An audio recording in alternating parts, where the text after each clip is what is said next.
In the year 1490, before the ships, before the chains, Africa was not silent. She was alive. Her empires thundered with trade and knowledge. Her kings commanded armies. Her scholars guarded libraries that held the wisdom of the ancients. Yet this story, this Africa, was buried under centuries of lies. Before slavery, Africa was not an empty wilderness waiting to be conquered. It was a world of kingdoms and glory, of betrayal and brilliance. And today, we will walk into that forgotten past. We will see Africa not as the world painted her, but as she truly was in 1490, just before the storm of slavery began. But before we begin this journey, I need you to do something. If you believe history should be told truthfully, not the way it was twisted to erase a people, then like this video, share it and subscribe. Together, we will uncover the hidden chapters of Africa's history. In 1490, the world was shifting.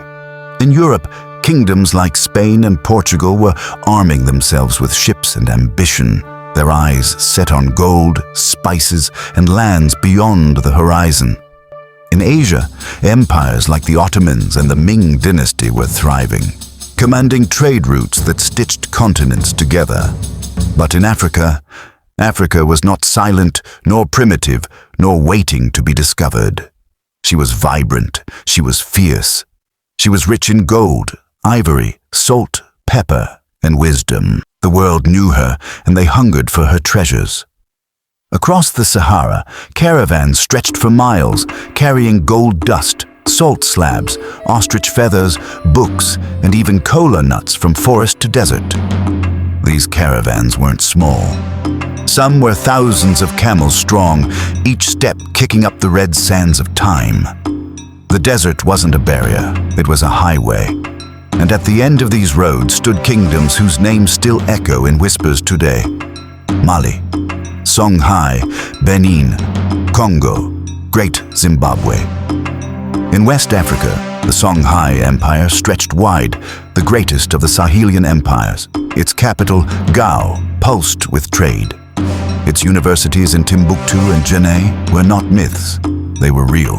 And they drew scholars from across the Islamic world. Here, men wrote on parchment and leather, copying works of philosophy, medicine, astronomy, and law. Imagine it, libraries in Africa, filled with tens of thousands of manuscripts at a time when many corners of Europe still struggled with literacy. To the south, the kingdom of Benin rose from the rainforests of modern-day Nigeria. Its great city, with walls stretching longer than the Great Wall of China, stunned visitors. Streets were planned wide and straight, with houses lined neatly. And at its heart, the Oba, the king, sat in a palace decorated with ivory carvings and bronze plaques that told the kingdom's story in metal and fire. Further still, in the Congo River basin, the Kingdom of Congo thrived. Villages hugged the river banks, while the king, called the Mani Congo, ruled from his capital, Mbanza Congo. This city was so organized, so alive, that when Portuguese explorers first saw it, they compared it to Lisbon itself. And in the southeast, beyond rivers and valleys, the stone walls of Great Zimbabwe still rose high, a mystery of granite carved without mortar, standing like a riddle left by giants. It was a center of gold, cattle, and trade, connected by roads that linked the interior to the coasts of Mozambique. This was Africa in 1490, a land of empires, a land of kings, a land of scholars, warriors, farmers, and merchants, a land not waiting to be discovered, but already discovered, already connected, already alive with history. Centuries before 1490, the world had already heard whispers of this place.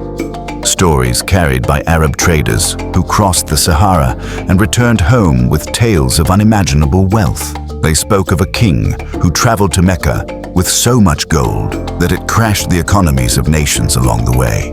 That king was Mansa Musa, ruler of Mali. When Mansa Musa made his pilgrimage to Mecca in 1324, he took 60,000 people with him, soldiers, servants, and scholars. They carried 300 pounds of gold each, gifting so much along the way that the value of gold itself dropped for a decade. But Musa's legacy wasn't just wealth. It was enlightenment. Timbuktu wasn't just a word in a textbook. It was a symbol of African brilliance. The University of Sankore, founded there, became a magnet for scholars from across Africa and the Arab world. It held thousands upon thousands of manuscripts, books on astronomy, mathematics, law, medicine, and poetry, all handwritten by African scholars. In 1490, long after Mansa Musa's death, his influence still echoed. Mali's glory had passed its peak, but nearby, a new empire had risen. Songhai, under Askia Muhammad the Great, Songhai became one of the most powerful states in African history. It stretched from the forests of modern Ghana to the deserts of Niger, larger than all of Western Europe combined. Askia Muhammad established a structured government, divided his empire into provinces, and appointed governors to keep peace and manage trade. His administration rivaled that of any European kingdom at the time. And just like Mansa Musa, he honored learning. He sent scholars to Mecca, imported books, and built schools that continued Mali's legacy of wisdom. Cut to visuals of ancient scrolls, students writing by candlelight, astronomers mapping the star. While the Renaissance was dawning in Europe, a different kind of enlightenment already burned brightly in Africa. Songhai's scholars were discussing law, ethics, but this prosperity also drew attention. The lure of African gold had already sparked dangerous interest from beyond its shore. Portugal's ships were pushing further down the West African coast, mapping, trading, and quietly plotting. They wanted what Africa had: its wealth, its resources, and its people. And though Africa's empire stood proud, the cracks were beginning to show. Internal rivalries, shifting trade routes, and the slow encroachment of European ships all set the stage for what was to come. It was a year of quiet greatness and unseen danger. The world was changing, and Africa was standing on the edge of history's greatest storm. In 1490, Africa was alive, vast, proud, and free. From the bronze palaces of Benin to the libraries of Timbuktu, from the walls of Great Zimbabwe to the river cities of Congo, this continent pulsed with power and purpose. But even as the sun shone over her empires, the winds of change were already shifting across the oceans in lands she had never seen.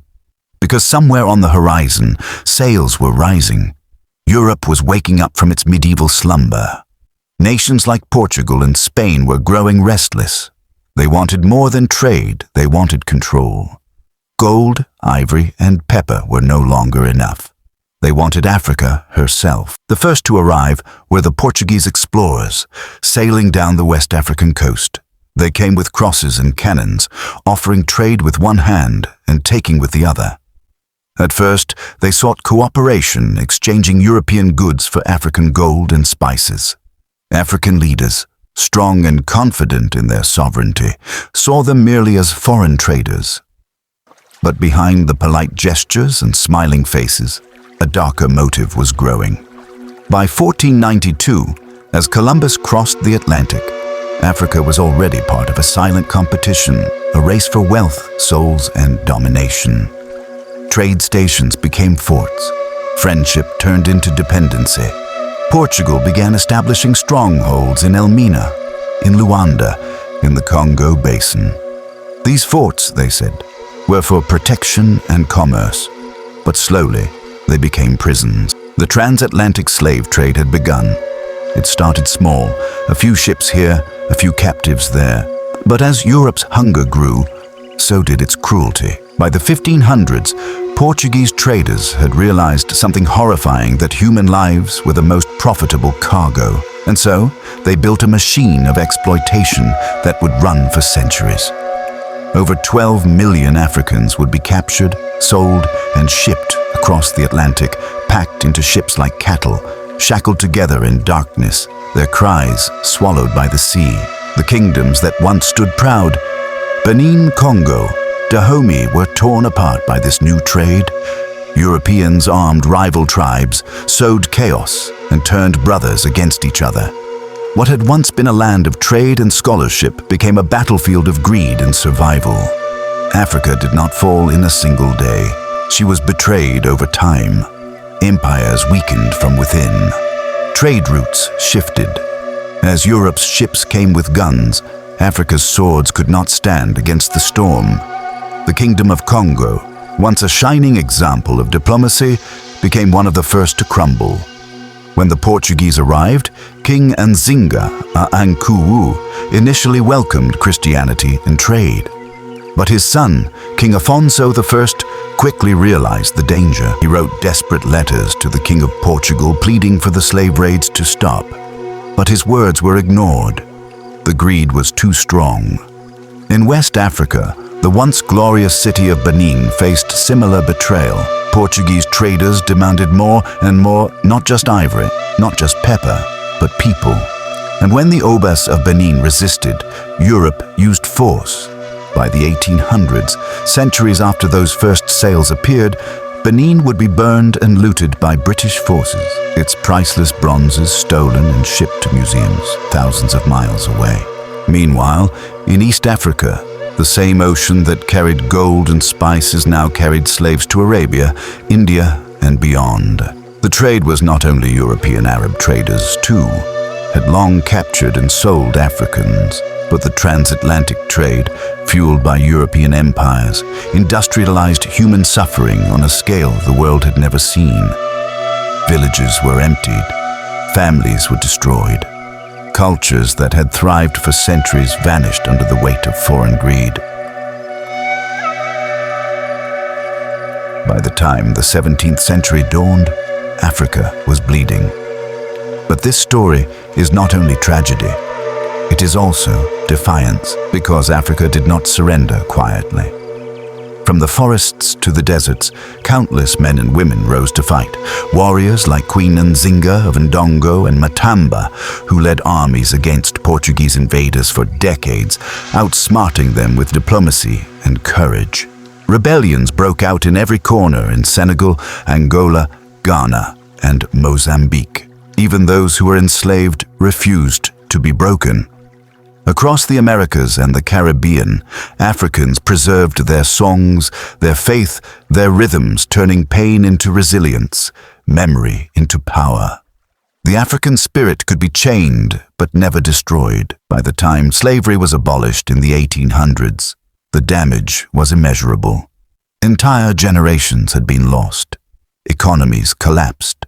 The empires that once stood tall had been reduced to shadows. And when Africa began to recover, another storm arrived: colonialism. At the Berlin Conference of 1884, European powers gathered to divide Africa like a map drawn on a dinner table. No African voice was heard. No African leader was invited.